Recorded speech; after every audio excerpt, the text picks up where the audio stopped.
ನಮಸ್ಕಾರ ಎಲ್ಲರಿಗೂ ಮಾಲ್ವಿಕಾ ಸ್ಪಿರಿಚುವಲ್ ಚಾನೆಲ್ಗೆ ಸ್ವಾಗತ. ಇಂದು ಪ್ರದೋಷ ದಿನದಂದು ಪ್ರದೋಷ ವ್ರತದ ಬಗ್ಗೆ ತಿಳಿಯೋಣ. ಪ್ರತಿಯೊಂದು ವ್ರತವು ತನ್ನದೇ ಆದ ಕತೆ ಮತ್ತು ಮಹತ್ವವನ್ನು ಹೊಂದಿದೆ. ಪ್ರದೋಷ ವ್ರತವು ಶಿವನಿಗೆ ಅರ್ಪಿತವಾಗಿದೆ. ಮೊದಲು ಪ್ರದೋಷ ವ್ರತದ ಕಥೆಯನ್ನು ತಿಳಿಯೋಣ. ಒಂದಾನೊಂದು ಕಾಲದಲ್ಲಿ ಒಬ್ಬ ಬಡ ಬ್ರಾಹ್ಮಣ ಅರ್ಚಕನಿದ್ದ. ಹೊಟ್ಟೆಪಾಡಿಗಾಗಿ ಪೂಜೆ ಸಲ್ಲಿಸುತ್ತಿದ್ದ. ಅವರಿಗೆ ಹೆಂಡತಿ ಮತ್ತು ಒಬ್ಬ ಮಗನಿದ್ದ. ಒಂದು ದಿನ ದುರದೃಷ್ಟಕರ ಘಟನೆಯಲ್ಲಿ ಅವನು ತನ್ನ ಪ್ರಾಣವನ್ನು ಕಳೆದುಕೊಂಡನು. ಅವರ ಹೆಂಡತಿ ಮತ್ತು ಮಗು ಅವರನ್ನು ನೋಡಿಕೊಳ್ಳಲು ಯಾರೂ ಇಲ್ಲದಾಯಿತು. ಬ್ರಾಹ್ಮಣ ಹೆಂಡತಿಗೆ ತನ್ನ ಮಗ ಮತ್ತು ತನ್ನನ್ನು ಪೋಷಿಸಲು ಬೇರೆ ದಾರಿಯೇ ಇರಲಿಲ್ಲ ಭಿಕ್ಷೆ ಬೇಡುವುದಕ್ಕಿಂತ.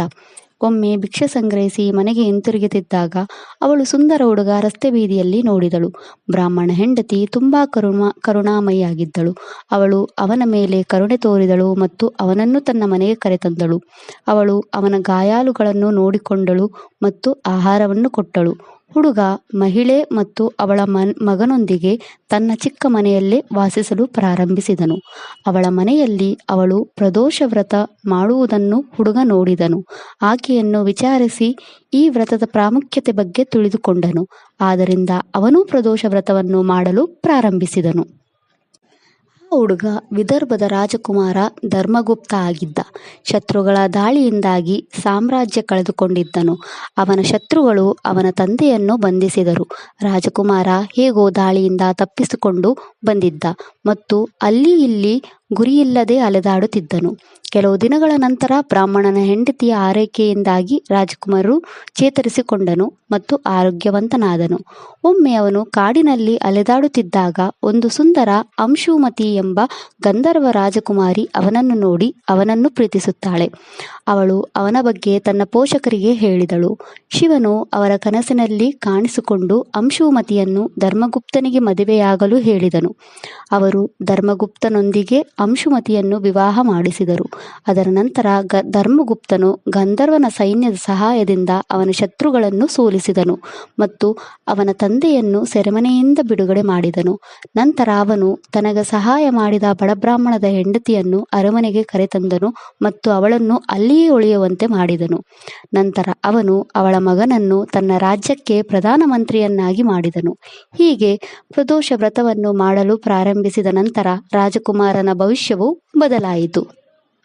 ಆದ್ದರಿಂದ ಪ್ರತಿಯೊಬ್ಬರೂ ಈ ವ್ರತವನ್ನು ಮಾಡಿ ಶಿವನ ಕೃಪೆಗೆ ಪಾತ್ರರಾದರು. ಈ ಪ್ರದೋಷ ವ್ರತವು ಬುಧವಾರದ ದಿನವಾದ್ದರಿಂದ ಈ ವ್ರತವನ್ನು ಸೌಮ್ಯ ಪ್ರದೋಷ ವ್ರತ ಎಂದು ಕರೆಯುತ್ತಾರೆ. ಬುಧವಾರದಂದು ಬರುವ ಪ್ರದೋಷ ವ್ರತದಿಂದ ಬುದ್ಧಿವಂತಿಕೆ ಮತ್ತು ಜ್ಞಾನದಿಂದ ಆಶೀರ್ವಾದಿಸಲ್ಪಡುತ್ತೇವೆ. ಬುಧ ಗ್ರಹವನ್ನು ಶಾಂತಗೊಳಿಸಲು ಇದನ್ನು ಮಾಡಲಾಗುತ್ತದೆ. ಈ ಗ್ರಹ ನಿಮ್ಮ ಮನಸ್ಸನ್ನು ವಿಸ್ತರಿಸುತ್ತದೆ ಮತ್ತು ನಿಮ್ಮ ಬುದ್ಧಿವಂತಿಕೆಯಿಂದ ಸಮಸ್ಯೆಗಳನ್ನು ಪರಿಹರಿಸಲು ಸಹಾಯ ಮಾಡುತ್ತದೆ. ಈ ವ್ರತದ ಮಹತ್ವವನ್ನು ತಿಳಿಯೋಣ. ಪ್ರದೋಷ ಎಂದರೆ ಮುಸ್ಸಂಜೆ. ಈ ವ್ರತವನ್ನು ಸಂಜೆ ಮಾಡಲಾಗುತ್ತದೆ. ಆದ್ದರಿಂದ ಇದನ್ನು ಪ್ರದೋಷ ವ್ರತ ಎಂದು ಕರೆಯಲಾಗುತ್ತದೆ. ಪ್ರದೋಷ ವ್ರತವನ್ನು ಪ್ರದೋಷ ಕಾಲದಲ್ಲಿ ಅಥವಾ ಸಂಧ್ಯಾಕಾಲ ತ್ರಯೋದಶಿ ತಿಥಿಯಂದು ಆಚರಿಸಲಾಗುತ್ತದೆ. ಕೃಷ್ಣ ಮತ್ತು ಶುಕ್ಲ ಪಕ್ಷಗಳ 2ರ 13ನೇ ದಿನ ಆಚರಿಸಲಾಗುತ್ತದೆ. ಶುಭ ಪ್ರದೋಷ ಅವಧಿಯು 3 ಗಂಟೆಗಳ ಅವಧಿಯಾಗಿದೆ. 1.5 ಗಂಟೆ ಮೊದಲು ಮತ್ತು 1.5 ಗಂಟೆ ಸೂರ್ಯಾಸ್ತದ ನಂತರ. ಇದು ಅತ್ಯುತ್ತಮ ಶಿವನ ಆರಾಧನೆ ಸಮಯಗಳಲ್ಲಿ ಒಂದಾಗಿದೆ. ಈ ಸಮಯದಲ್ಲಿ ಶಿವನು ಅತ್ಯಂತ ಸಂತೋಷವಾಗಿರುತ್ತಾನೆ ಎಂದು ನಂಬಲಾಗಿದೆ. ಈ ಅವಧಿಯಲ್ಲಿ ತನ್ನ ಎಲ್ಲ ಭಕ್ತರನ್ನು ಆಶೀರ್ವಾದಿಸುತ್ತಾನೆ ಮತ್ತು ಪ್ರದೋಷ ಸಮಯದಲ್ಲಿ ಅವರ ಇಷ್ಟಾರ್ಥಗಳನ್ನು ಪೂರೈಸುತ್ತಾನೆ. ಭಗವಂತನ ಮೋಹಕ ನೃತ್ಯ ಆನಂದ ತಾಂಡವವು ತ್ರಯೋದಶಿಯ ಪ್ರದೋಷ ಸಂಜೆ ಸಮಯದಲ್ಲಿ ಸಂಭವಿಸಿತು. ಚಂದ್ರಮಾಸದ 13ನೇ ದಿನ ಆದ್ದರಿಂದ ಈ ದಿನವು ಅತ್ಯಂತ ಮಂಗಳಕರವಾಯಿತು. ಭಗವಾನ್ ಶಿವನ ಆರಾಧನೆಗೆ ಸಮರ್ಪಿತವಾಯಿತು. ಅಸಾಧಾರಣ ಸಂಖ್ಯೆಯ ಹಿಂದೂಗಳು ಆಚರಿಸುವ ಅತ್ಯಂತ ಮಂಗಳಕರವಾದ ವ್ರತವಾಗಿದೆ.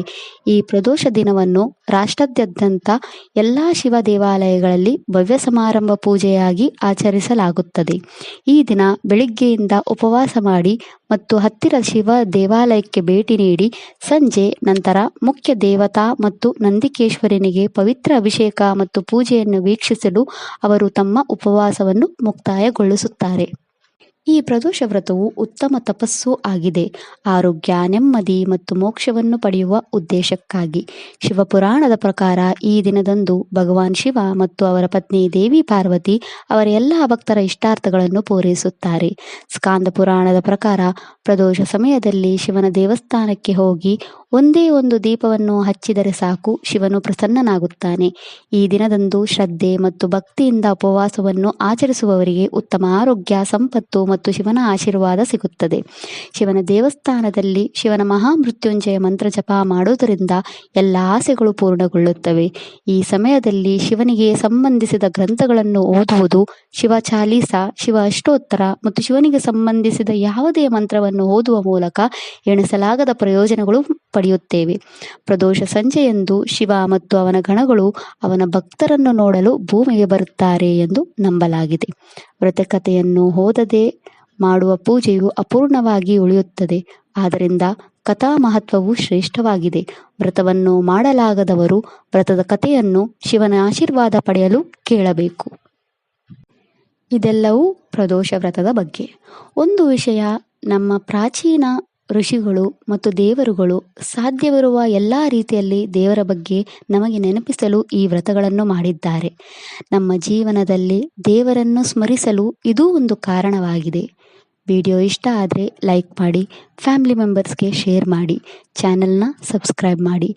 ಪ್ರದೋಷ ವ್ರತವನ್ನು ಕೇಳಿ ಶಿವನ ಅನುಗ್ರಹಕ್ಕೆ ಪಾತ್ರರಾಗಿ. ಓಂ ನಮಃ ಶಿವಾಯ.